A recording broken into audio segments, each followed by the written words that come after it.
ببین چه خروبوفی میکنه این مافنگی. بلند شو بینیم نفله. محمود تویی؟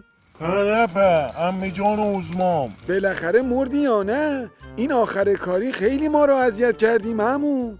آره بابا، مگه نشیدی میگن آخوند جون اسرائیل نمیدن؟ خود اسرائیل هم شاکی بود.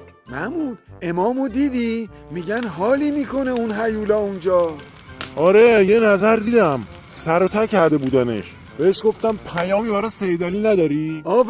آفرین چی گفت؟ گفت بهش بگو خیلی خرید. گفت لاکن برای همتون جا تو جهنم رزرو کردم، همتون به زودی میاید ور دل خودم. ای وای تو روحت محمود، کابوس کم داشتم تو هم اضافه شدی بهش. ببین امام یه پیامم برای جنتی داشت. گفت ساب مرده، بابای کره زمین رو در آوردی تو دیگه، کپان تموم شده، گم شو پاشو بیا جهنم دیگه بابا. نه اسکلی مگه؟ جنتی رو الان میخوام بکنم رئیس مجمع تشخیص مصلحت. راستی اکبر چیکار میکنه؟ شنیدم تو جهنم باغ پسته را انداخته.